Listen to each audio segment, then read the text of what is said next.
अस्सलामु अलैकुम मेरे प्यारे भाइयों और बहनों। आज हम एक ऐसी शख्सियत का तज़किरा करने जा रहे हैं जिनके बगैर इंसानियत का तसव्वुर भी नहीं किया जा सकता। आज हम बात करेंगे हमारी रूहानी माँ अम्मा हव्वा के बारे में। वो हव्वा जिनका नाम सुनते ही दिल में एक मोहब्बत की लहर दौड़ जाती है, क्योंकि वो हमारी दादी हैं, इंसानियत की जड़ है और अल्लाह की सबसे हसीन तख्लीकात में से एक है। इस वाक़ये को सुनने के बाद न सिर्फ आपके दिल को सुकून मिलेगा, बल्कि आपको ये भी एहसास होगा कि औरत अल्लाह की कितनी बड़ी नेमत है और उसकी इज्जत करना हमारा फर्ज है। तो चलिए शुरू करते हैं बीबी हव्वा का ये रूह परवर सफर, तफसील से दिल की गहराइयों तक उतर जाने वाली बातें लेकर। बीबी हव्वा की तख्लीक का आगाज।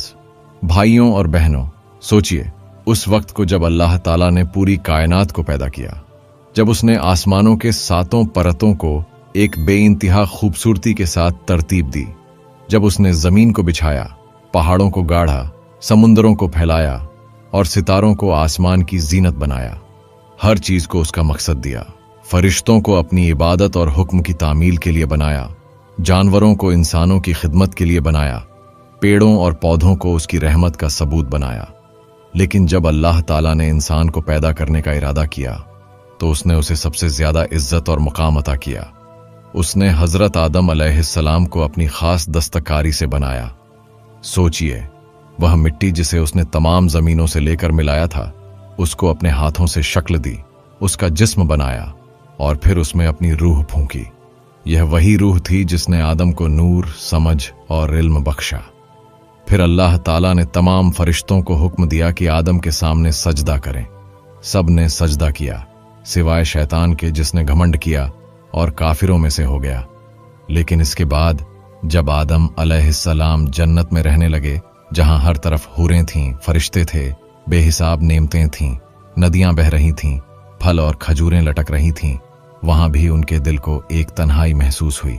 अल्लाह ताला ने देखा कि आदम अकेले हैं, उनका दिल उदास है, क्योंकि हकीकत यही है कि इंसान का दिल, उसकी तसली और उसका सुकून उसी जैसे किसी इंसान से ही मिलता है। यही वजह थी कि अल्लाह ताला ने उनकी पसली से हव्वा अलैहिस्सलाम को पैदा किया, ताकि आदम का दिल आबाद रहे, तन्हाई खत्म हो और मोहब्बत, रहमत और इत्मीनान का यह सफर शुरू हो सके। पसली की हड्डी से बीबी हव्वा की तख्लीक। फिर अल्लाह ताला ने अपनी रहमत और हिकमत से आदम अलैहिस्सलाम की पसली की हड्डी से हमारी प्यारी माँ हव्वा अलैहिस्सलाम को पैदा फरमाया। सोचिए, वह कितना नर्म और प्यार भरा मंजर रहा होगा जब आदम की आंखें खुलीं और उन्होंने अपने सामने अपनी जैसी एक और हस्ती को देखा। अल्लाह ताला तो चाहते तो मिट्टी से हव्वा को भी उसी तरह बना सकते थे जैसे आदम को बनाया। वह अगर चाहते तो उन्हें भी एक अलग जमीन के टुकड़े से पैदा कर देते या फरिश्तों की तरह रोशनी से बना देते, मगर उसने ऐसा नहीं किया। उसने हव्वा को आदम की पसली से पैदा किया और इसमें बहुत बड़ा राज छुपा दिया, क्योंकि अगर वो सिर की हड्डी से बनाई जाती तो शायद इंसान के दिल में यह घमंड आ जाता कि औरत मर्द के ऊपर हुकूमत करे, और अगर वो पैरों की हड्डी से बनाई जाती तो मर्द उसे पैरों तले रौंदने की जुर्रत करता। मगर अल्लाह ताला ने हव्वा को पसली की हड्डी से बनाया, जो सीने के सबसे करीब होती है, दिल के सबसे पास होती है और बाजू के नीचे महफूज रहती है, ताकि औरत मर्द के दिल के करीब रहे, उसकी हमदर्द और हमराज बने, उसके दिल की मलिका बने और मर्द के बाजुओं की हिफाजत में रहे। यह बताने के लिए कि औरत का मकाम इज्जत और मोहब्बत का है, न कि हुकूमत का और न ही जिल्लत का।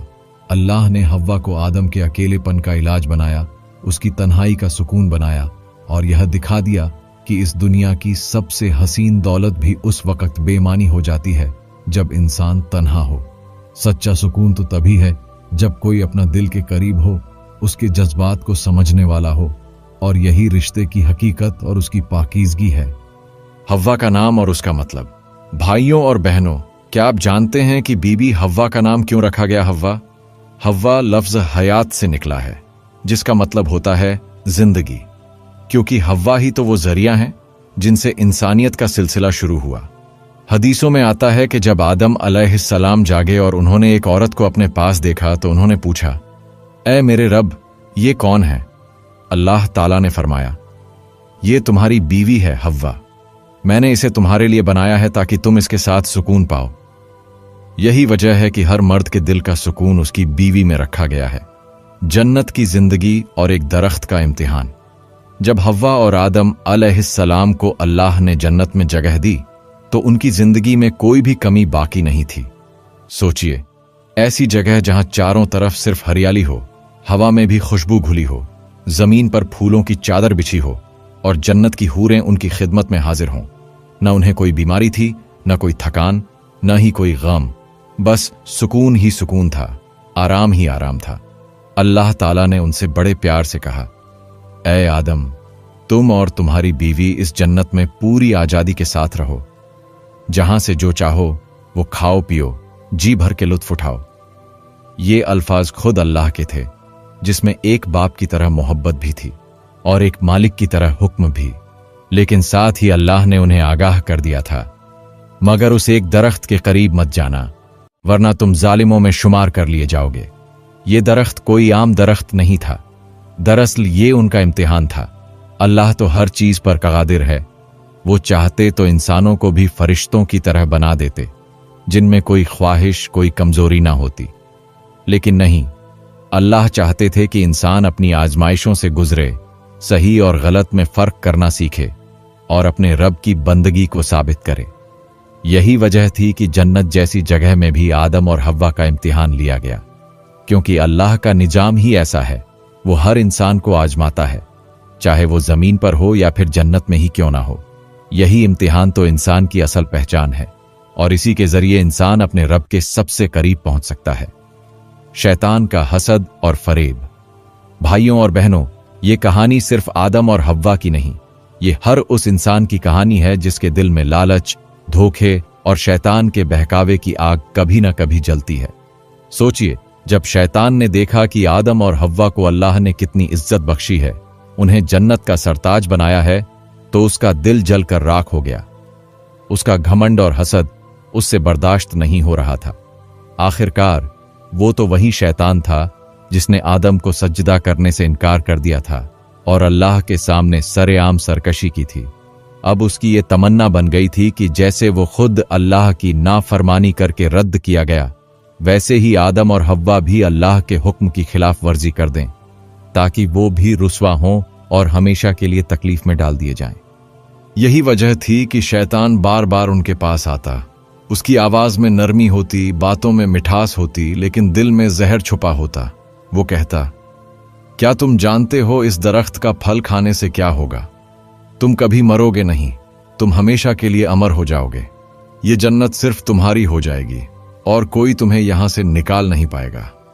वो इतनी चालाकी से बातें करता कि आदम और हव्वा के दिलों में शंका पैदा होने लगी। फिर शैतान ने कस्में खाईं।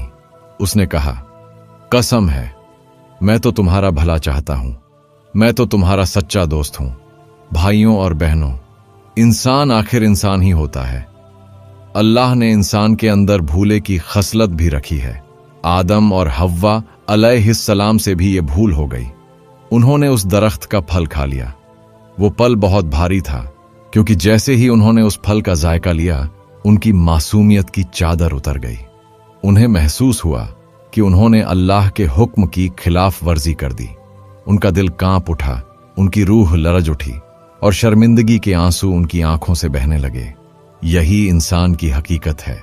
गलतियां भी करता है, लेकिन जब दिल से तौबा करता है तो उसका रब भी रहम करने वाला है, बख्श देने वाला है। गुनाह का असर और शर्म का एहसास। भाइयों और बहनों, जैसे ही हजरत आदम और बीबी हव्वा अलैहिस्सलाम ने उस दरख्त का फल खाया, तो एक अजीब सा असर उनके जिस्म पर महसूस हुआ। वो जन्नती लिबास जो अल्लाह ताला की रहमत से उन्हें पहनाया गया था, वो उनसे उतर गया। अभी तक तो उनके जिस्म पर अल्लाह का दिया हुआ नूरानी लिबास था, जिसके रहते हुए उन्हें कभी शर्म या पर्दे की जरूरत महसूस नहीं हुई थी। लेकिन अब जैसे ही अल्लाह की नाफरमानी हुई, उनकी मासूमियत की चादर भी उतर गई और उनके जिस्म नंगे हो गए। सोचिए, उस पल उनका दिल कितना घबराया होगा। ऐसा एहसास जो उन्होंने कभी महसूस ही नहीं किया था, शर्मिंदगी का, गुनाह का और अल्लाह के हुक्म को तोड़ने का। वो दोनों इधर उधर भागने लगे, जन्नत के दरख्तों के पत्ते तोड़ तोड़ कर अपने तन को ढकने लगे। उनकी आंखों से आंसू रुकने का नाम नहीं ले रहे थे। दिल कांप उठा, रूह लरज उठी। और तभी अल्लाह ताला की आवाज आई, क्या मैंने तुम्हें उस दरख्त से मना नहीं किया था? क्या मैंने नहीं कहा था कि शैतान तुम्हारा खुला दुश्मन है? ये अल्फाज सुनते ही आदम और हव्वा अलैहिस्सलाम पर जैसे बिजली गिर पड़ी। उनका सर शर्म से झुक गया, उनकी सांसें थम सी गईं। उन्हें एहसास हो गया कि उनसे बहुत बड़ी गलती हो गई है। लेकिन भाइयों और बहनों, यही उनकी सबसे बड़ी अजमत थी। उन्होंने कभी भी गुनाह पर अड़ने की कोशिश नहीं की। उन्होंने कोई बहाना नहीं बनाया। उन्होंने ये नहीं कहा कि शैतान ने हमें धोखा दिया, बल्कि उन्होंने फौरन अल्लाह ताला के सामने सर झुका दिया। उनकी आंखों से आंसू बहते रहे, लबों पर तौबा के अल्फाज थे और दिल में सच्चा पछतावा था। यही फर्क है शैतान और इंसान में। शैतान भी गुनाह करता है मगर तौबा नहीं करता। इंसान गुनाह कर भी ले, लेकिन जब वो तौबा कर ले तो अल्लाह ताला उसे माफ भी कर देता है और फिर से सर उठाकर चलने की ताकत भी दे देता है। यही तौबा की हकीकत है, अल्लाह के रहम और मोहब्बत का सबसे बड़ा दरवाजा। धरती पर उतारे जाने का हुक्म, मगर भाइयों और बहनों, हर गुनाह का असर होता है। अल्लाह ताला ने फरमाया, अब तुम जन्नत से नीचे उतर जाओ, धरती पर रहो, वहीं तुम्हारी जिंदगी होगी, वहीं तुम्हारा इम्तिहान होगा, वहीं से तुम उठाए जाओगे। कहा जाता है कि आदम अलैहिस्सलाम को श्रीलंका के आदम पीक पर उतारा गया और बीबी हव्वा को जद्दा में। जद्दा को जद्दा इसलिए कहा जाता है क्योंकि वो हमारी जद्दा दादी का मुकाम है। वो वहां अकेली रहीं, अपने शौहर से बिछड़कर रोती रहीं, मगर तौबा करती रहीं, अल्लाह से मुलाकात की दुआ करती रहीं। आदम और हव्वा का अराफात में मिलन। सोचिए भाइयों और बहनों, उस वक्त की हालत क्या रही होगी जब हजरत आदम अलैहिस्सलाम अकेले इस अजनबी धरती पर उतारे गए। एक ऐसी जगह जहां ना कोई पहचानी हुई आवाज थी, ना कोई जानी पहचानी शक्ल। हव्वा से जुदाई का गम दिल को चीर रहा था। कहा जाता है कि हजरत आदम अलैहिस्सलाम श्रीलंका के उस पहाड़ पर उतारे गए जिसे आज भी आदम पीक कहा जाता है। वहां से वो कदम दर कदम जंगलों, पहाड़ों, मैदानों को पार करते हुए हव्वा को तलाश करते रहे। हर तरफ नजारे नए थे, रास्ते अनजान थे, लेकिन दिल में बस एक ही तड़प थी, किसी तरह अपनी बीवी हव्वा को पालूं, जिनके बिना ये दुनिया वीरान और तन्हा लगती थी। उधर बीबी हव्वा जद्दा में उतारी गईं, जिसे आज भी उनके नाम पर जद्दा कहा जाता है, यानी दादी। उन्होंने भी उसी तरह तन्हाई महसूस की। वो भी वहां से निकल पड़ी अपने शौहर को तलाश करने।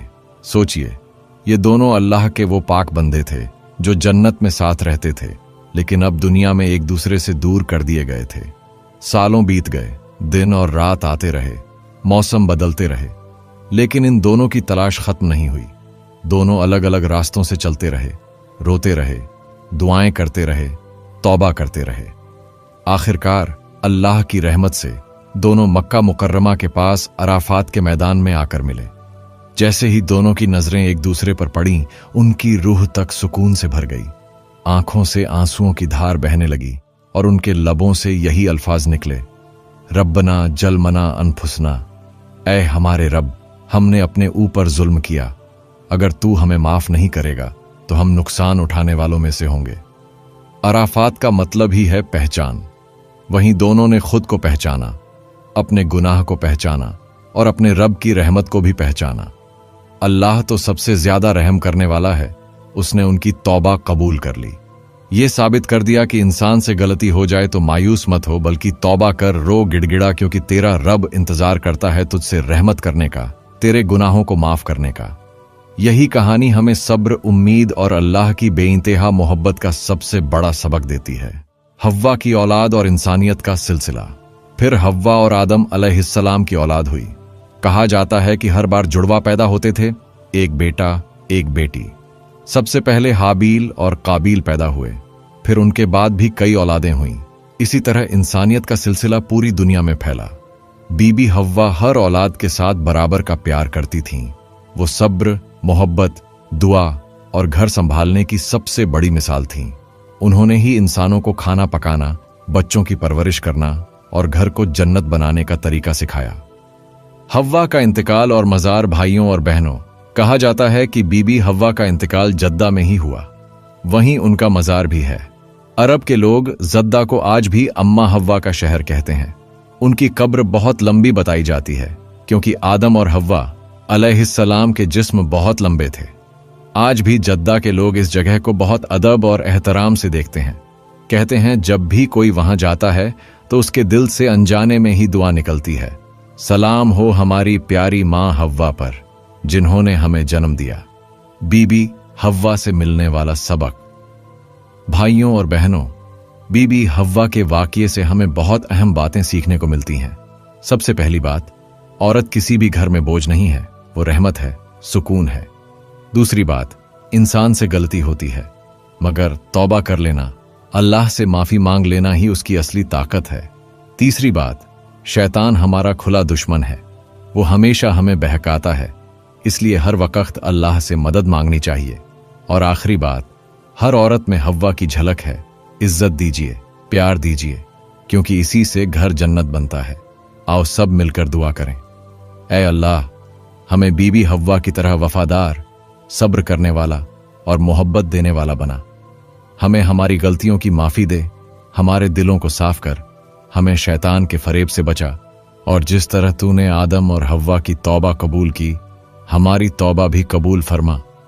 आमीन या रब्बुल आलमीन।